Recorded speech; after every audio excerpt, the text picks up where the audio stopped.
locker room, now they're looking down at their cell phones. And if the goal is to get players to play for one another, is that one of those tools to foster those kinds of relationships between players? Well, I mean, I've never done it, but I'm sure you can play backgammon against each other on a cell phone. So I'm sure they can get that done. But Lord knows what else they're doing on their cell phones. But at night, no, it's a great point.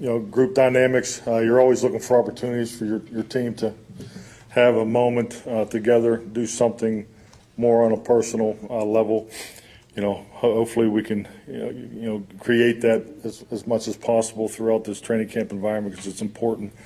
And, I actually, I asked Aaron how it was going over there, and so we had a kind of a private conversation about it. But there's things that the veterans do a good job of connecting with their teammates with, and I'm sure they'll maximize their opportunity in the dorms.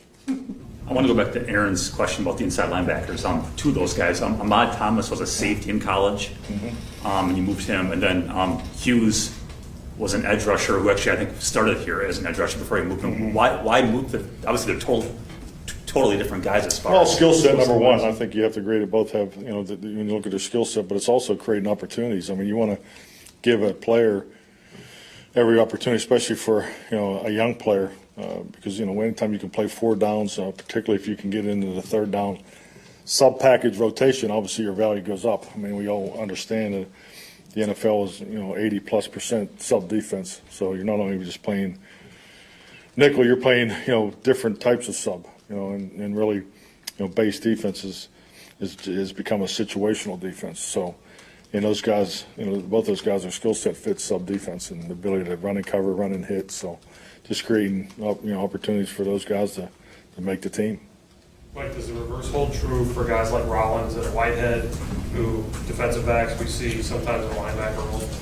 Yeah, Steph, I agree with you. I mean, it's just you look at Whitehead, how many different positions he played last year, and his impact on special teams and Q's always had that ability. He's obviously coming off the injury. He looks good, so we just want to make sure we're giving him plenty of opportunities, and from our standpoint, creating depth. But he's another one that can play all 4 downs and can be a real asset to us. Mike, after